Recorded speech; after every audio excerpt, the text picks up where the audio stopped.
João capítulo 2. 3 dias depois, celebravam-se bodas em Caná da Galileia. Achava-se ali a mãe de Jesus. Também foram convidados Jesus e os seus discípulos. Como viesse a faltar vinho, a mãe de Jesus disse-lhes: eles já não têm vinho. Respondeu-lhe Jesus: mulher, isso compete a nós? Minha hora ainda não chegou. Disse então sua mãe aos serventes: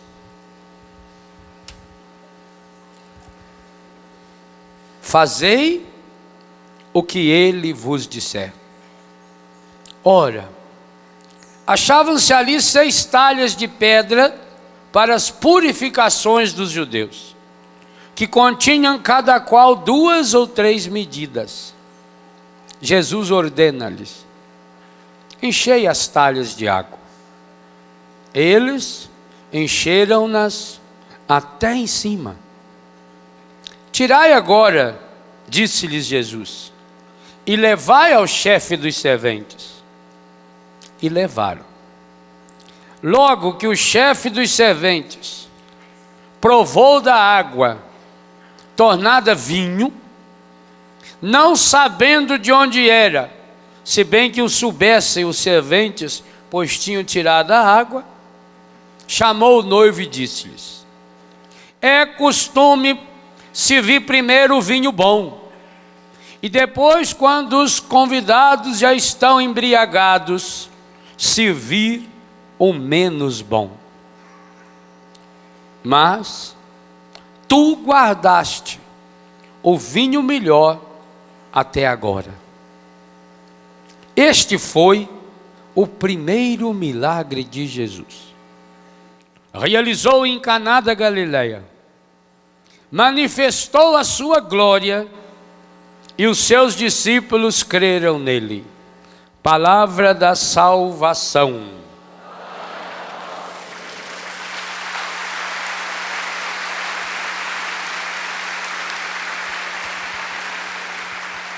Bom dia. Meus irmãos e minhas irmãs, hoje queremos olhar para esse espetacular texto bíblico no contexto do nosso acampamento e do nosso livro Sede Fecundos, a fecundidade de Deus na vida conjugal. Eu acredito que ainda não se fez na igreja um aprofundamento suficiente desse texto de São João. Se esse texto tivesse no Evangelho de Mateus, ou no Evangelho de Marcos, ou no Evangelho de Lucas, ele não teria tanto peso.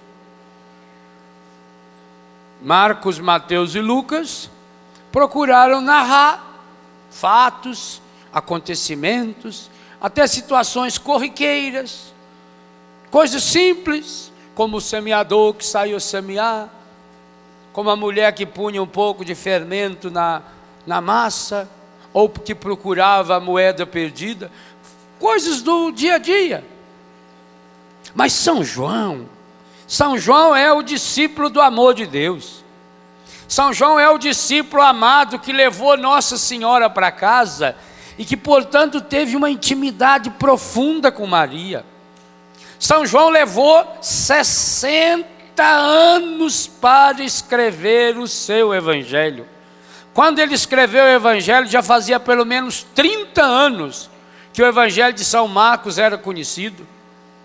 Pelo menos 20 anos, 25 anos, que já se tinha contato com o Evangelho de Mateus, com o Evangelho de Lucas, e já fazia pelo menos 50 anos que se conhecia os textos primeiros de Paulo, e 40 anos que já conhecia-se todos os textos de São Paulo. São João, quando foi escrever o Evangelho, não escreveu algo a mais. São João fez um mergulho profundo naquilo que estava por trás do mistério. E eu não tenho dúvida, o fato de ter sido o único evangelista a narrar esse episódio das bodas de Caná tem uma influência imensa de Maria Santíssima, que conviveu com São João e que com certeza, um belo dia, Nossa Senhora, depois que fez o almoço, a janta para o discípulo amado, e com certeza naquela casa frequentava muita gente em Éfeso, Nossa Senhora deve ter se recordado, quem sabe até tomando um cálice de vinho, quem sabe até numa situação parecida. Vai que São João reclamou: ô mãe, porque Jesus mandou ele chamar Maria de mãe, e ele chamava Maria de mãe. Ô mãe, nós estamos para chegar uma visita aí, e o nosso vinho é quase nada. E o vinho para eles é como se fosse um cafezinho para o mineiro. Mineiro, se você não tomar um café na casa dele, não foi lá. Quer tomar café? Não, então por que veio aqui, ué? Você vai na casa de mineiro é para tomar café, né? Pó, mais um pouquinho de pó. Toma o café, nem que seja café com a mão só. Nem que seja na xicrinha feita com massa de tomate, aquelas antigas, que é espunha alcinha assim, né?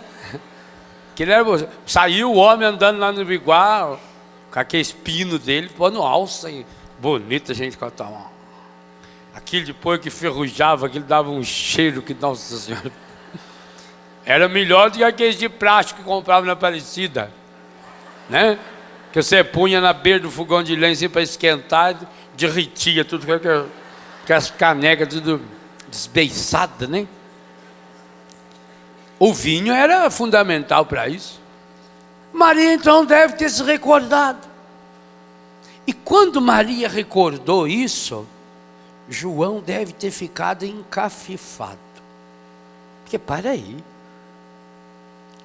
duas coisas que se fala nesse evangelho parece que não combinam. Aonde foi que realizou-se esse episódio? Numa festa de... Tem coisa mais humana que isso? Segundo elemento humano, o que estava faltando? Vinho. Se Nossa Senhora fosse igual certos carismáticos que eu conheço, com certeza iria para o canto da sala louvar o Senhor. Obrigado, Pai, porque acabou o vinho, agora ninguém vai ficar embriagado. Aleluia. Ah, não tenha dúvida.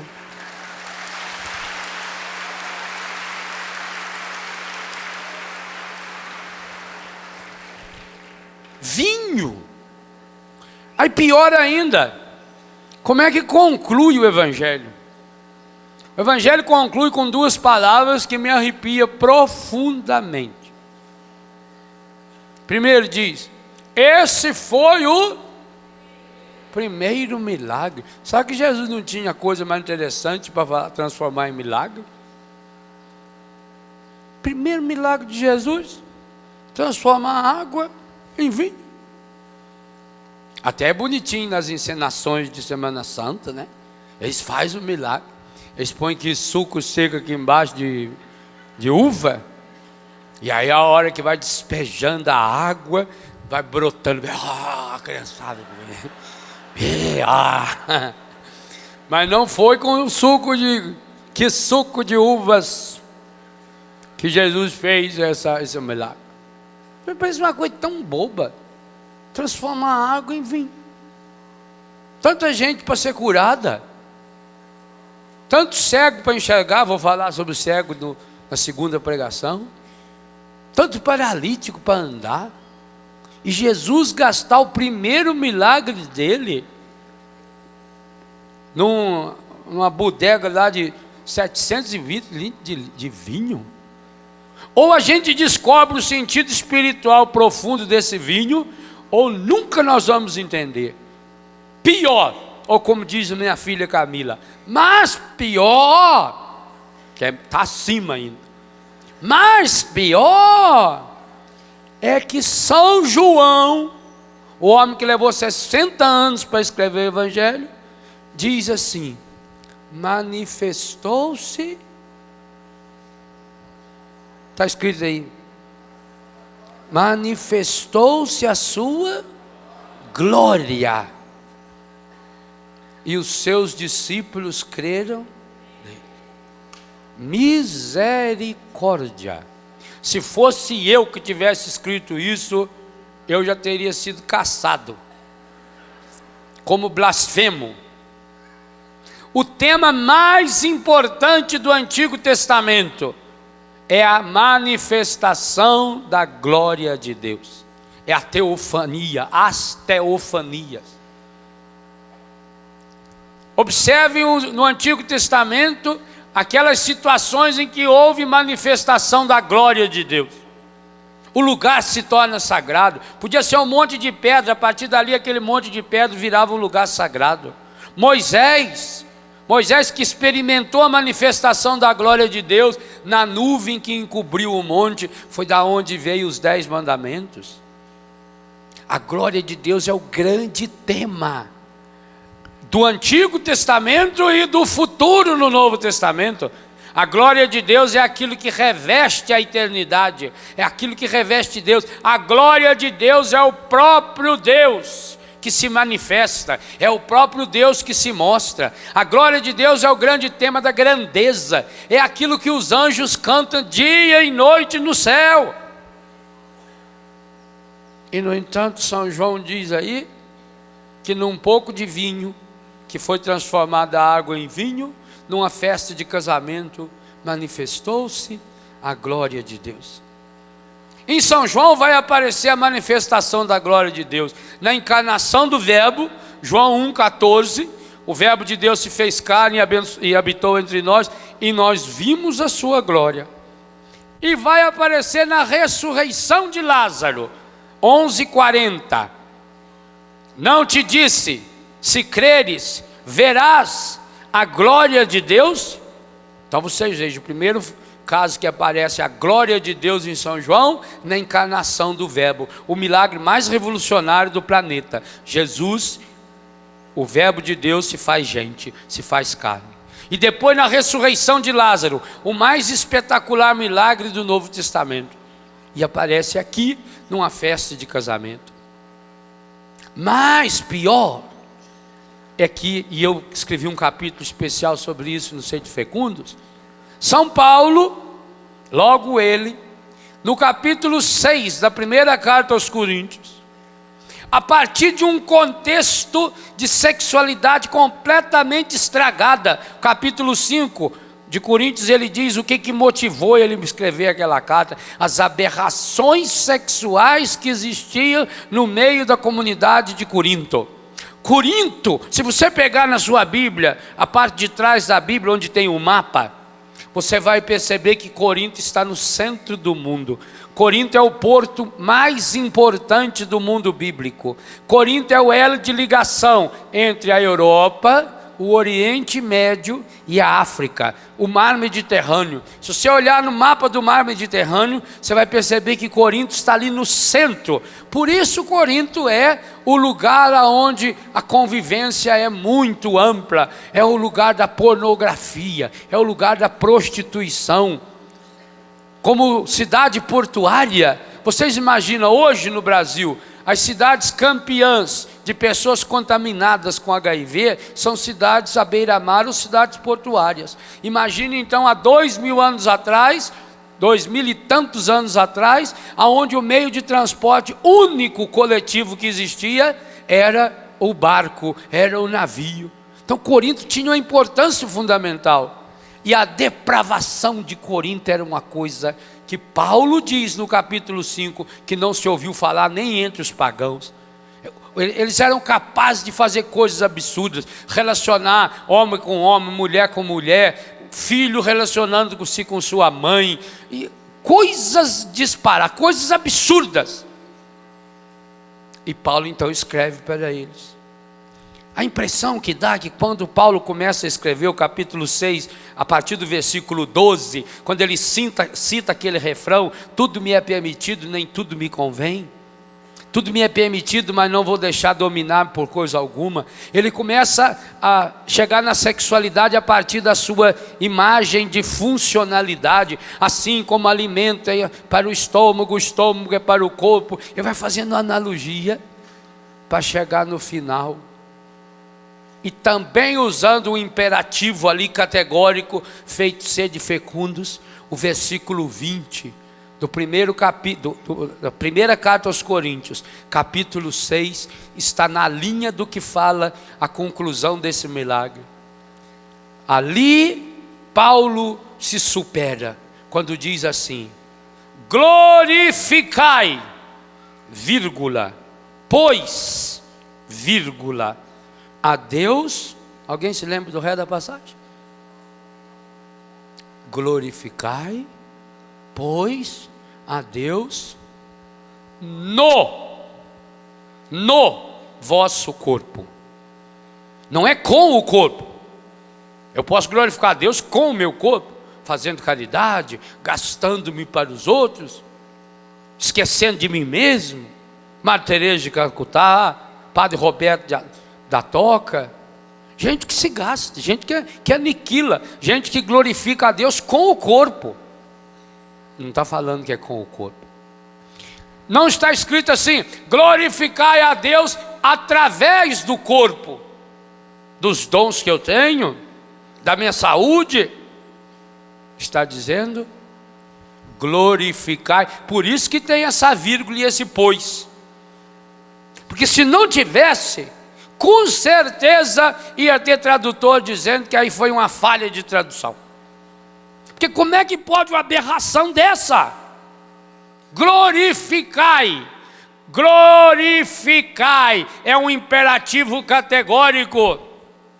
Glorificai significa deixe transparecer. Misericórdia. As pessoas olhando para o meu corpo precisariam chegar à contemplação da glória de Deus. Isso é uma heresia se não tivesse na Bíblia. Isso é um absurdo se não tivesse na Bíblia. E pior, se não tivesse na Bíblia no contexto que está. Eu queria convidá-los a ler na Bíblia e também aí no livro, esse capítulo especial que eu falo sobre glorificar a Deus. Página 69. Glorificai, pois, quer dizer, o casal, de modo especial, um marido e uma mulher. Olha, gente, isso significa que o marido olhando para o corpo nu da sua mulher, igualzinho Adão, diante de Deus, reconheceu ali a beleza, a grandiosidade. Significa que um marido olhando para o corpo da sua mulher, ele pudesse ter a certeza de que está olhando para a glória de Deus. E o contrário é verdadeiro. Uma mulher olhando para o corpo nu do seu marido, perceberia aí também a manifestação da glória de Deus. Eu sei, não preciso ficar pensando que você é um desequilibrado, não. Eu sei que muitas vezes a última coisa que a gente pensa quando olha o corpo de certas pessoas é em Deus. A não ser que seja uma pessoa muito grandona assim, enorme, a gente fala: meu Deus, minha Nossa Senhora, que coisa enorme, que coisa medonha. Não, não é nesse sentido. Eu sei que muitas vezes, quando você olha para o corpo bonito de uma pessoa, o que você pensa é logo em pecado. O encardido conseguiu. Gente, o encardido é medonho.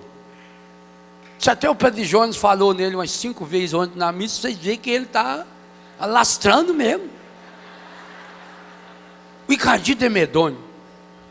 O corpo, por esses 2 textos que eu estou retomando com vocês, é lugar de manifestação da glória de Deus. Essa é a associação que está aí. Primeira carta aos Coríntios, capítulo 6, verso 20. Desde o 12 deve vir lendo. João capítulo 2, verso 11. manifestou-se a sua glória e os seus discípulos creram nele. Há uma associação natural entre o corpo humano e a glória de Deus. Não só no sentido de que Deus que fez o corpo humano, como Deus fez toda a natureza. Há uma diferença muito grande, e eu trabalho aí no 2º e no 3º capítulos do livro. Há uma diferença muito grande entre a criação do universo e a criação do ser humano. Eu até dividi em 2 capítulos, colocando o versículo 26 de Gênesis 1 num capítulo novo, para ressaltar ainda mais isso, que o próprio Deus ressalta, e que eu tento trabalhar aí através da preposição então. Depois que Deus fez tudo, Ele vai fazer o ser humano. O ser humano é feito pela mão de Deus. Está no catecismo, naqueles textos que eu já citei ontem. A vocação para o matrimônio foi dada pelo ser humano do modo como ele saiu da mão de Deus, quer dizer, está intimamente ligado a Deus. O corpo humano tem o DNA de Deus, tem a marca de Deus, e você sente isso em coisas pequenas. Já falei isso, na unha do seu dedinho crescendo, é Deus renovando a santidade do seu corpo. Quando a gente morde o beiço aqui assim, o dia seguinte não tem cicatriz nenhuma. É Deus renovando a santidade do seu corpo, a beleza do seu corpo, o cuidado com o corpo. A medicina fica extasiada diante da beleza do corpo. Talvez a maior vitória do encardido seja nessa área. Por isso que eu dizia, não pense que você é atrapalhado não, quando você olha para o corpo de uma pessoa e só pensa malícia.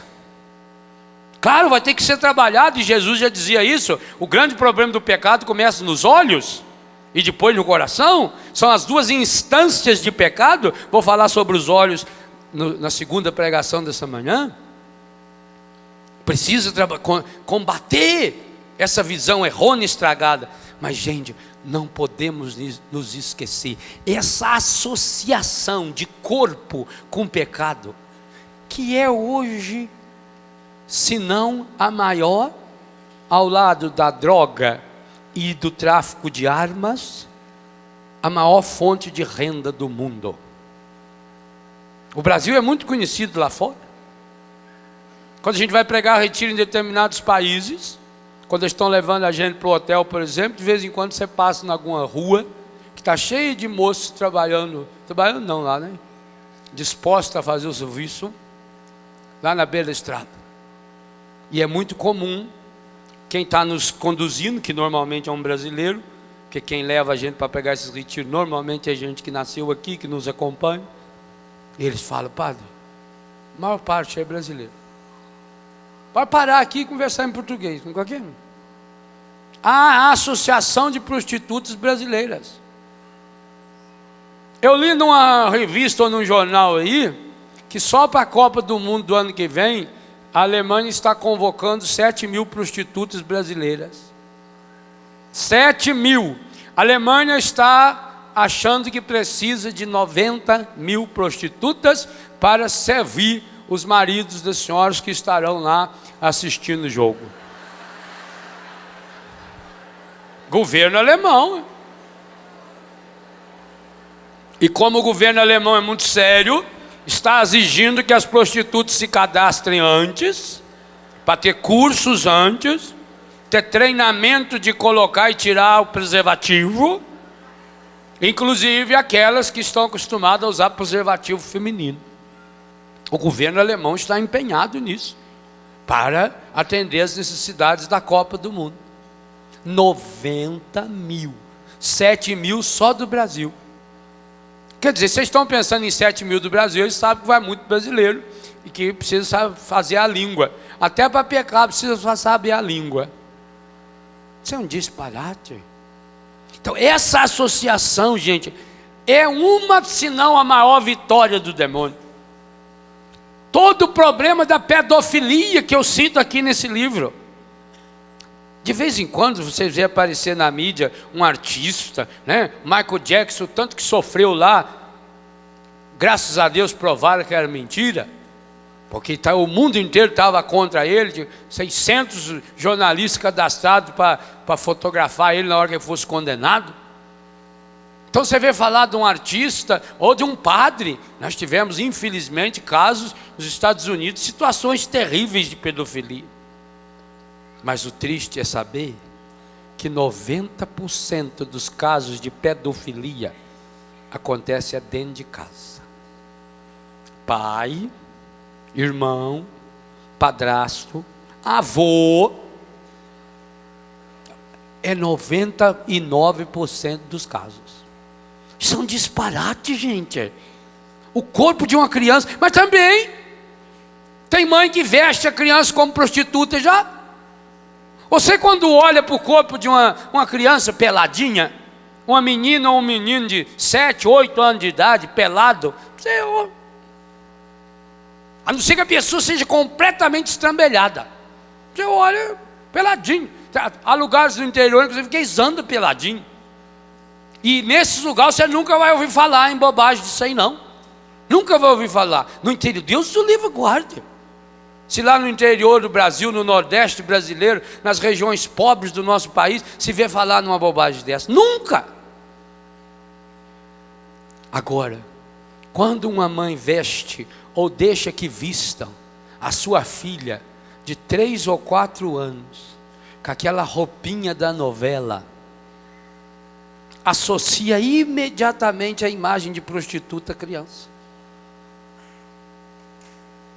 Eu sou contra a mãe que veste mini saia na sua filhinha. Eu sou contra. Não que precisa tapar alguma coisa, não precisa tapar nada. Já repeti, já falei, criança podia andar até peladinho. Mas na hora em que a mãe põe uma mini saia, normalmente na cor da mini saia daquela atriz, que é mais prostituta que atriz. A maior parte dessas atrizes são prostitutas. Pois, mulher que transa com não sei quantos homens diferentes na mesma novela. É o quê? Só porque é bonita e porque ganha dinheiro? É prostituta. Então na hora em que põe aquela mini saiazinha, criança, menina de 5, 6 anos não tem seio, não tem peito. Mas na hora que põe aquele bustier e amarra aqui, igual da atriz, o inconsciente associa. A sua criança quer pintar a unha? Pinta. Mas pinta com esmalte de criança. Desenha bichinho, aqueles esmaltes que elas não sabem colocar direito. Deixa ela brincar com isso, não é pecado não. Batom próprio de criança. Agora, você pegar uma criança de 5 anos de idade, que passa batom vermelho, com contorno labial, que faz maquiagem, que coloca bustier, que coloca mini saia, ou aquelas caça-fusô lá, que é para confusão e para tanta coisa. Você está associando a imagem da sua filha e da sua netinha à imagem de uma prostituta. Fique tranquilo, ela vai acabar sendo aquilo que você está preparando para ela. Vai. É uma aberração. Por isso que fica quantos homens olhando para essa criança e olhando com desejo. Por quê? Porque o jeito de vestir está insinuando que há algo mais, está insinuando uma pornografia, está insinuando a prostituição. Gente, as novelas, principalmente da Rede Globo, elas têm feito um mal imenso. Não sou eu que estou falando, não. Eu li há 15 dias atrás, se não estiver enganado na Isto É, ou na Veja, porque na época que não ia ser, porque na época é da Globo, página dupla, com 3 fotografias. Aqui no canto esquerdo a fotografia de um moleque com o pai dele, em cima a fotografia de uma moça pichando uma parede, e embaixo a fotografia de um rapaz muito bonito, só que encreusado.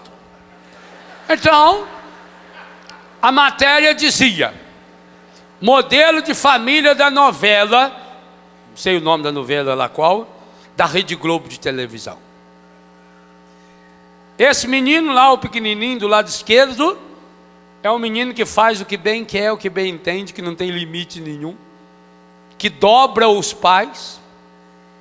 O pai não manda nada, a mãe não manda nada, a não ser fornecer dinheiro para ele fazer as viagens dele para os Estados Unidos.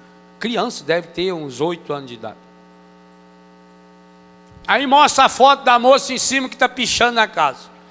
Essa é uma fulana desequilibrada, estrambelhada. O pai dela namora a melhor amiga dela. Normal, coisa bacana, né? E a mãe, aí gente, me arrepiei.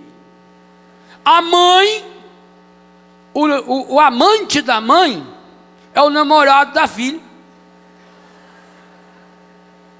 Vou dizer uma coisa a você, você que assistiu isso vai confessar que está em pecado mortal.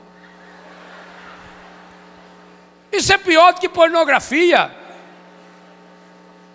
Pornografia, eu já vi com pornografia, até sem querer. Bate o olho lá na televisão, está passando uma cena de sexo explícita, você muda de canal, vai para quê? Isso é uma bobagem. Aliás, uma pessoa que sente atração por pornografia é desequilíbrio, é destempero.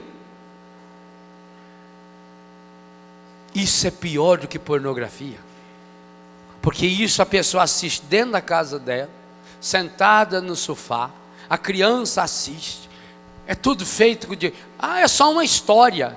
Se não prendesse atenção, você não assistia. Gente, que aberração, que absurdo. A Bíblia condena isso, chama de abominação. Olha, se fosse um homem, o homem com o filho dele, você ainda podia dizer, isso aí é porque a sociedade é assim mesmo, isso é o machismo. Mas nós estamos falando de uma mãe de família, e a sua filha, que tem relações com o mesmo homem. Pensa, aonde nós vamos chegar? Sodoma e Gomorra se destruiu por muito menos. Aonde nós vamos parar? E o terceiro quadro, esse homem bonito. Olha como o demônio é terrível. Eles não pegam um bicho feio, estragado, não. Eles pegam um rapaz bonito, um rapaz másculo, e botam o conflito, como está na revista, o conflito interior dele, para saber se vira ou não vira viado de uma vez. A mãe quer orientá-lo, porque ele quer ser estilista. A mãe quer ser que ele seja não sei o que lá. Mas claro, no final da novela, ele vai assumir de uma vez a viadagem dele. Vai assumir. E vai casar. Já falou lá na revista que vai vir um peão lá. E ele vai se apaixonar naquele peão. E eles vão casar, vão ser felizes para sempre. Quero ver você rindo o dia que saber que é o seu filho que está namorando um peão. Aí eu quero ver se você vai rir.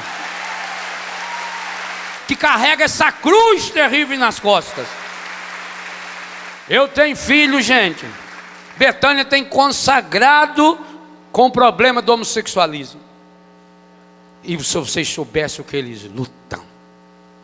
Alguns deles são os que mais rezam. E graças a Deus estão se mantendo na castidade. É muito mais difícil para a pessoa com o desequilíbrio manter-se na castidade do que para uma pessoa que é heterossexual. Muito mais difícil. Esse assunto é tão sério que o Vaticano está fazendo questionamentos profundos, inclusive dizendo, se souber de fato que o rapaz é homossexual, que ele não pode se ordenar padre. Vaticano, isso é coisa séria. Porque a igreja não brinca. A igreja não faz bandeira da homossexualidade, não. O catecismo diz muito bem, o homossexual tem que ser acolhido, tem que ser respeitado. A igreja o acolhe como gente, o acolhe como pessoa. Ele jamais poderá ser marginalizado. A igreja não admite alguém que vai marginalizar uma pessoa porque ela é lésbica ou homossexual, não. Mas no matrimônio, quantos casos de homossexualismo masculino e feminino embutido, que torna-se uma cruz e que chega no momento que a pessoa não aguenta mais. Há um momento que não aguenta. Quantos casos de pessoas depois de 20 anos de casado, 30 anos de casado, larga a família, vai viver com homem ou vai viver com mulher? Hoje está cada vez mais alastrado O lesbianismo, gente. Mas qual é a causa do lesbianismo?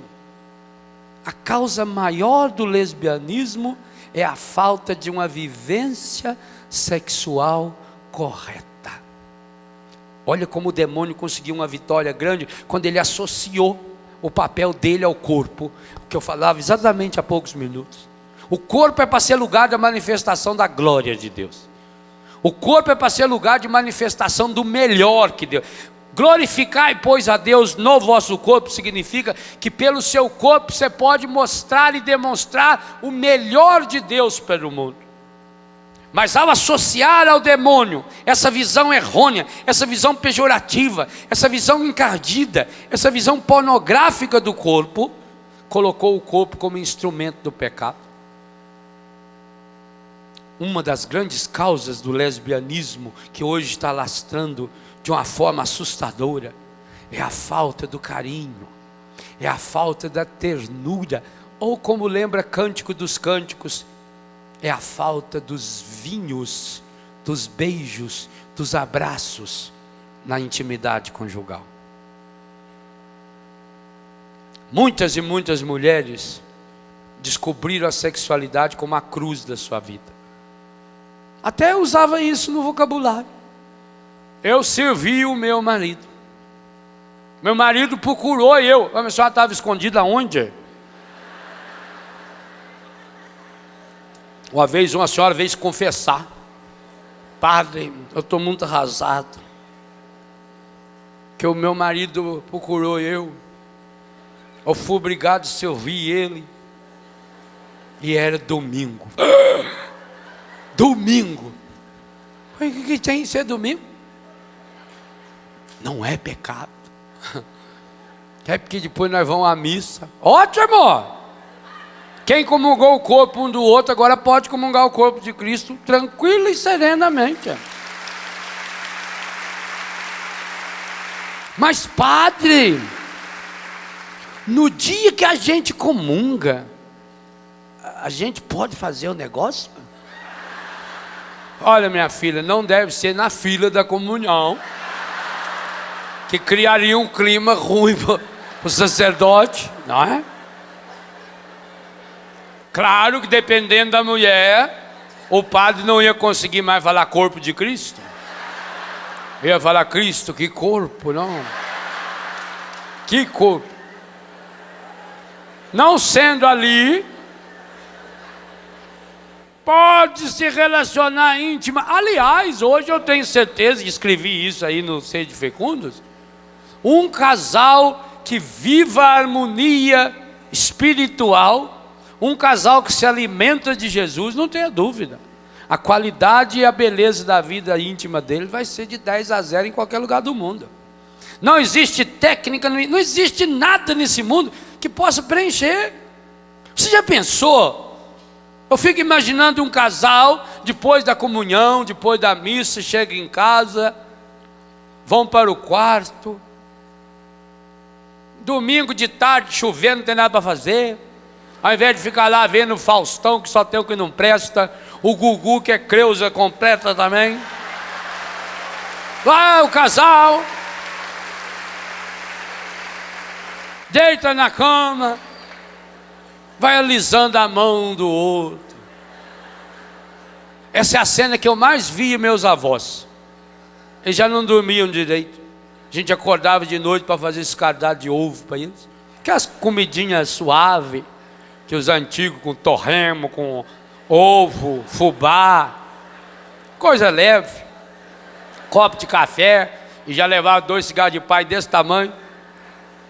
Você passava, era um alisando a mãozinha do outro, todas as vezes.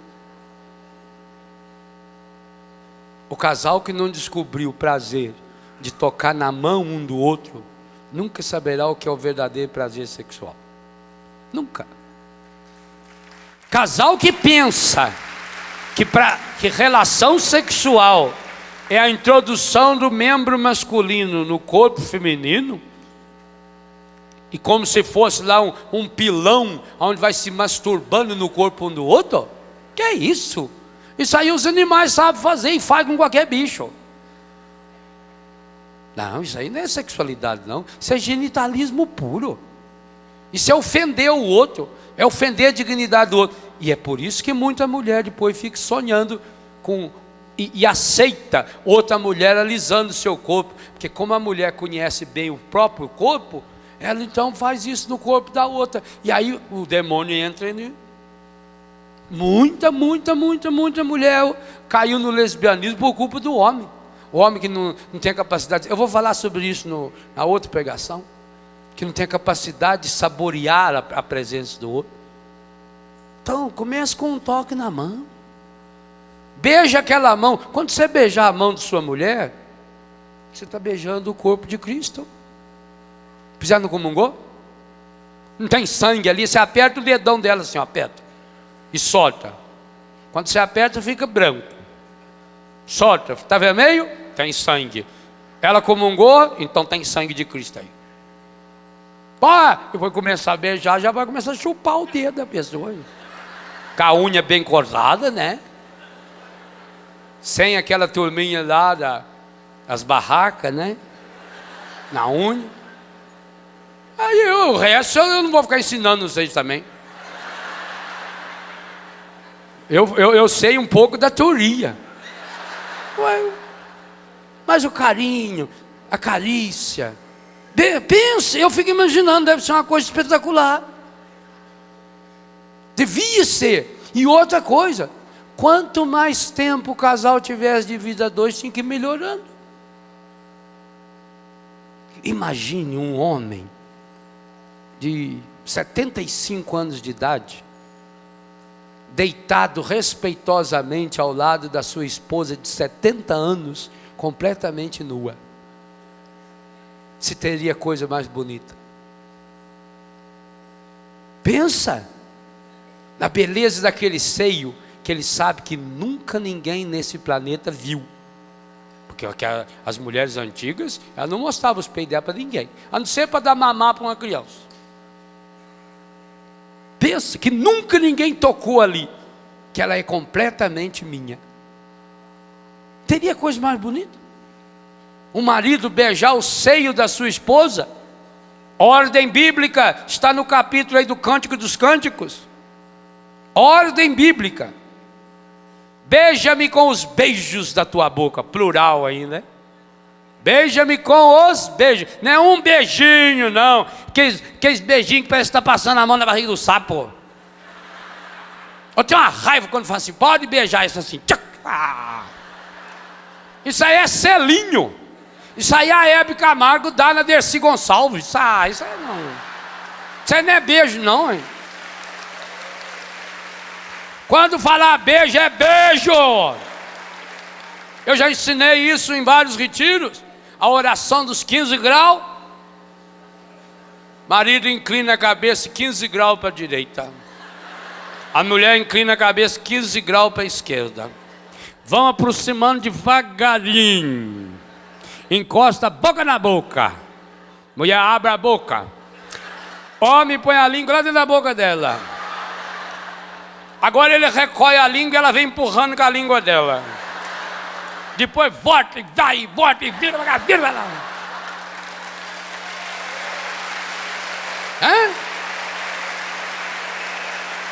Coisa linda. Aqueles beijos de desentupir pia.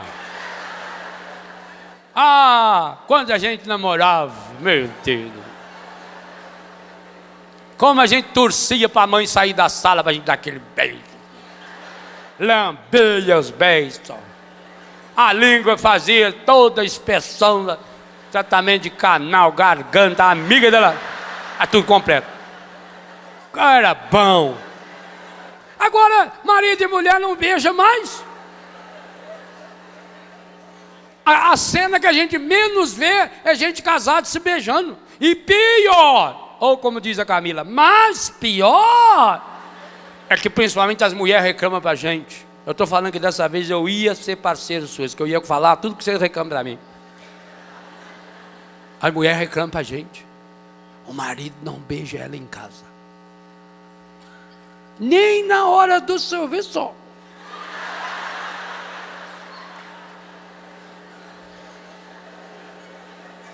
Gente, se não há ligação em cima do pescoço para baixo, também não funciona direito. Beija-me com os beijos da tua boca. Aliás, eu cito aí no livro, no capítulo Cultivar o Amor, essa analogia do beijo com o vinho. E agora aqui estamos vendo do vinho com o primeiro milagre de Jesus. O casal precisa cultivar. Por isso que a sexualidade exige a santidade do lugar. Por isso que o quarto precisa ser sagrado. Feliz do casal que tem banheiro dentro do quarto. Feliz do casal. Puxa as cortinas, o blackout, né? Começa a ligar aquela conversa que não quer nada. Toma um banho junto. Mulher esfrega as costas do homem. Faz cócega, né? Já aproveita e já dá um beliscãozinho. Deixa cair o sabonete. Agacha para catar, já dá uma mordidinha na bunda dele ali. Olha. Gostou? É. Isso é santo. Isso é puro. A analogia é a mesma, do mesmo jeito que uma mãe dá banho no seu filhinho, na sua filhinha. Quantas mães, depois que passaram o talco, não deram uma mordidinha na bundinha do filho? É a coisa mais bonitinha do mundo, dá vontade de morder mesmo. Tanto que às vezes a gente faz a barba bem lisinha, a pessoa fala, nossa, parece bundinha de criança. Mas não morda. Isso é santo, é puro. O corpo do ser humano, mesma coisa, gente. O corpo do marido pertence à mulher, o corpo da mulher pertence ao marido. O casal precisa aprender a brincar, o casal precisa aprender a se cultivar. Ora, por que Jesus reservou o primeiro milagre dele para uma festa de casamento e a matéria desse milagre era vinho? Porque para o mundo oriental o vinho é uma bebida sagrada.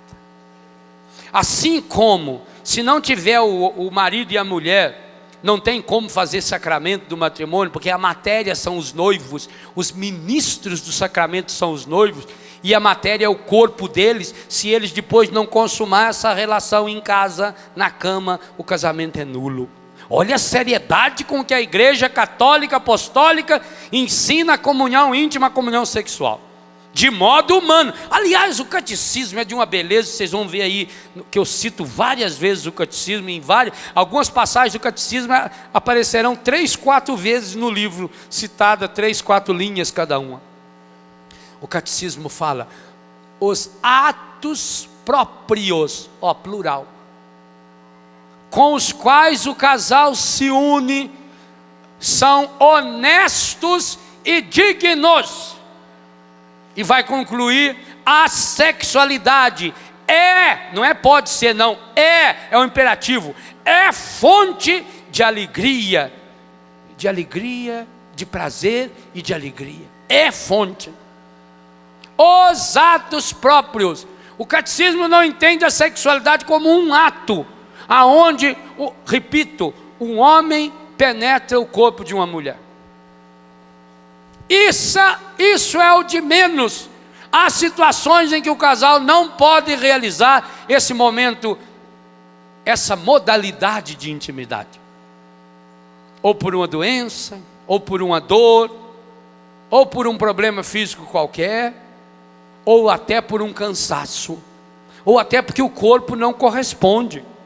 E é uma pena que hoje, muitos homens, nos primeiros sinais de disfunção erétil, já recorre ao Viagra. É uma pena. O Viagra é uma descoberta maravilhosa. Eu louvo a Deus, glorifico a Deus, principalmente nos retiros de casais, quando vão senhores em idade mais avançada, e eles contam para a gente fica tão feliz. Padre, eu recuperei a minha vida sexual, minha vida íntima com esse remédio. Louvado seja Deus, meu filho. Alguns até perguntam se é pecado tomar. Não, senhor.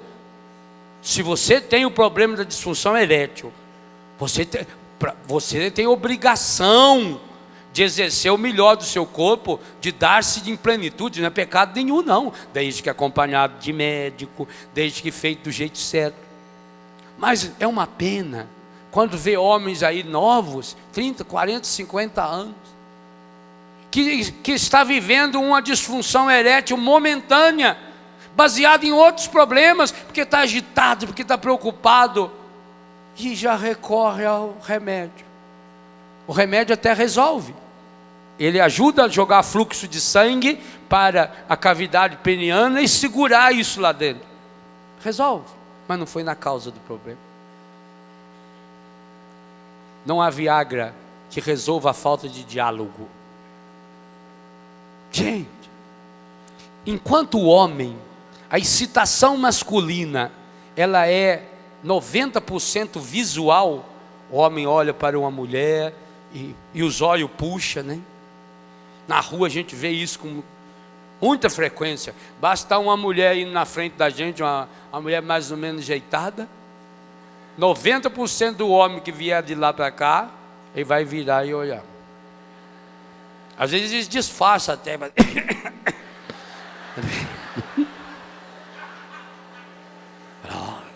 E se é dois colegas, ele cutuca o outro. Beleza, né? Oh, faz tempo que eu não vejo negócio dele. O homem é mais visual. Vou contar a vocês hoje o segredo das mulheres. Depois você pode me contar. Confirma. Passa para o meu e-mail. A mulher é 90% ouvido. O órgão sexual mais importante que você tem é a sua boca.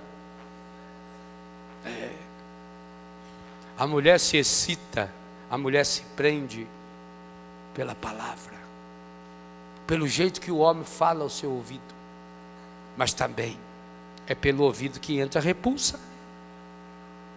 Tem homem que está acostumado lá no boteco, naquele nível de conversa, de palavra. Aliás, é uma pena que os homens de hoje ainda falem palavrão. Coisa medonha.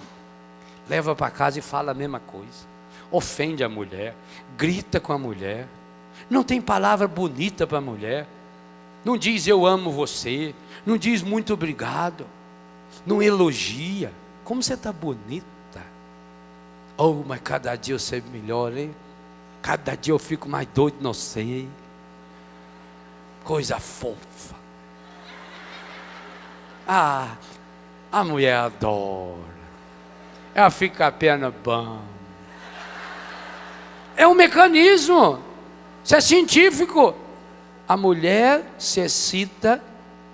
E excitar é uma palavra que pode ser usada nos dois sentidos. Tanto bonito, como também de raiva, de tristeza. Pela palavra. Aprenda a falar com a sua mulher, homem. Deixe de ser machista. Lá fora você precisa desempenhar um papel, mas não dentro do seu quarto, não dentro da sua casa. Quando eu falo da questão das posições sexuais, e eu abordo esse tema nesse livro, quando eu falo que muitas e muitas vezes o problema da ejaculação precoce seria resolvido com o homem deixar de ser machista. Porque muitos homens vão ao encontro da sua mulher com aquela mentalidade de que os colegas todos estão enxergando, que ele tem que desempenhar um papel. Porque homem que é homem é aquele que tem capacidade de ter um membro rígido, vigoroso, que possa ejacular no corpo da sua fêmea. Isso é um disparate. Inclusive nisso os bois são melhores do que nós. Porque o boi eles vão lá, põe uma parede, tira lá nele e vende. De cada vez que vende lá 500, 600, 1000 doses de esperma. Você não é reprodutor não, rapaz. Você é homem. Imagem e semelhança de Deus. Assuma a sua dignidade de homem. Deixa vir à tona a sua dignidade de homem. Deixa de ser besta. Deita-se na cama de costa. Acolha sua esposa em cima de você. Está sentindo tensão? Tensão. Muda a perna. É verdade. Tensão. Muda a perna. Você ainda tem as mãos livres para acariciar a mulher, olhar e falar, ô cavalão, né? Olha que beleza. Que visual lindo, você deitado, a sua mulher sentada em cima de você. Não esqueça que eu falei antes, vocês comungaram. Você vai poder falar igual falaram para Nossa Senhora, para Jesus. Bem-aventurado, feliz, os seios que te amamentaram. Olha que coisa linda, o marido poder olhar para o seio da sua esposa, principalmente se for natural. Porque hoje em dia tem de plástico. Você não sabe, a mulher parece que é aquele negócio estufando aqui assim. 300 ml de silicone.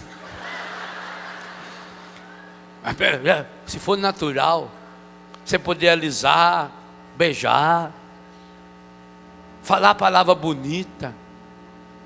Que coisa linda. Vocês acham o quanto que Deus não está abençoando um quarto desse? Vocês não estão ali fazendo algo para os outros saberem. Aliás, eu já falei ontem, a intimidade sexual exige o sigilo, o segredo. Não conta para os outros, não. Você poderá até contar num retiro, num encontro de casais, mas contar de modo genérico, contar de modo amplo, até testemunhando, ótimo. Ou no momento em que se vai questionar a vivência da sexualidade, ótimo. Mas contar a intimidade do outro, gente, isso é um disparate.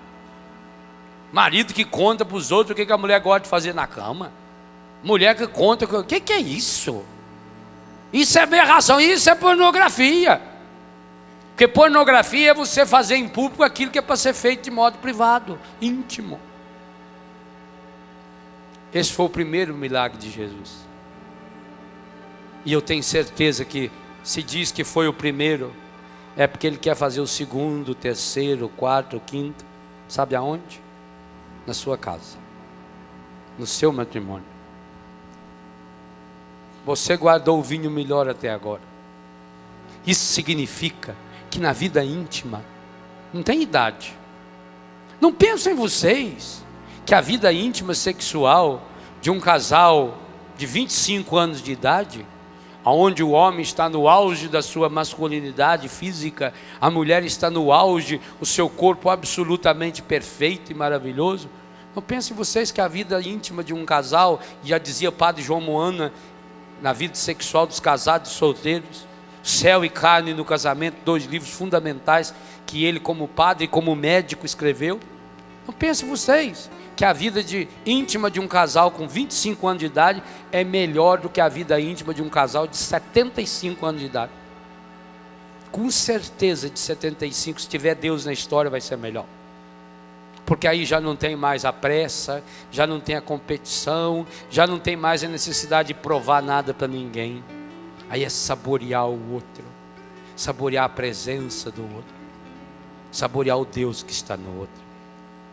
Vamos terminar essa primeira meditação de hoje pedindo essa graça. Senhor, peça assim, peça você como marido e mulher. Senhor, do mesmo jeito que o Senhor esteve em Caná da Galileia, naquela festa de casamento, venha até a nossa casa, com Maria, porque em nossa casa também tem faltado o vinho, do amor, do diálogo, da ternura, da alegria, da misericórdia, do carinho e da carícia, do diálogo amoroso. Venha até a nossa casa, Senhor. Nós queremos fazer nossa parte. Nós queremos ser os servos que buscam água. Nós queremos encher as talhas até a boca. Nós pedimos, Senhor. E pedimos, Senhor, também a graça de acolher e manifestar a sua glória em nosso meio. Marido e mulher, fiquem de pé olhando um para o outro e agradeçam a Deus. Agradeça a Deus a esposa que você tem. Bem apertadinho. Agradeça a Deus a esposa que você tem.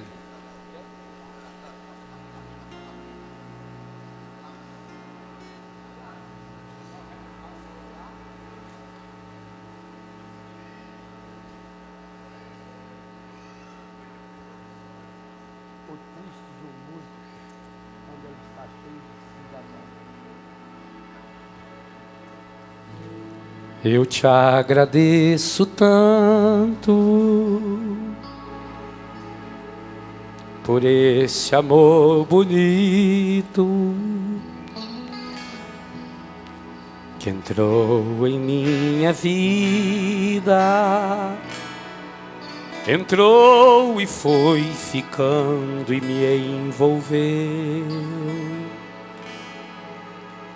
Me trouxe um novo encanto, mostrou-me o infinito e aquela dor doída, a dor da solidão não mais doeu. Eu disse aonde eu ia, contei-te os sonhos meus,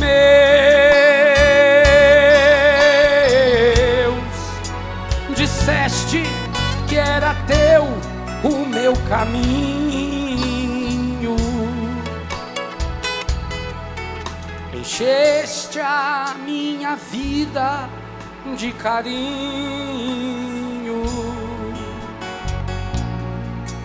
dissestes que também buscavas Deus. Eu te agradeço tanto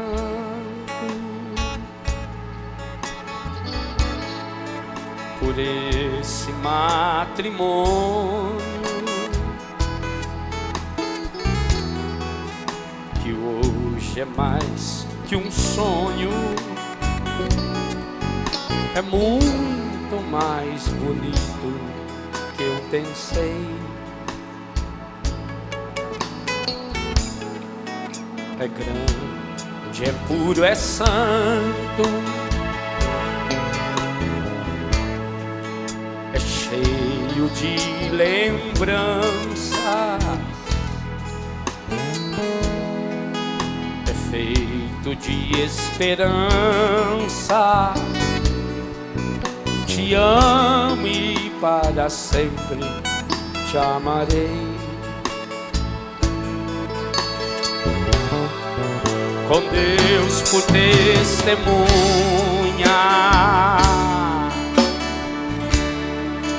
eu juro nesse altar,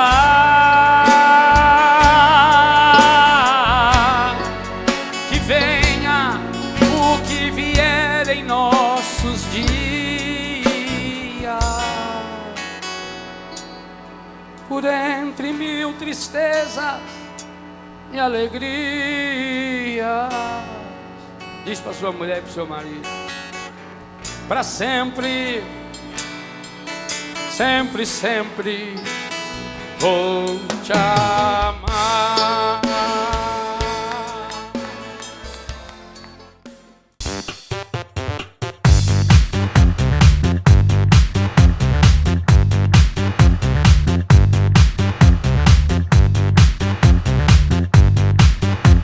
Cançãonovaplay.com. Assine já!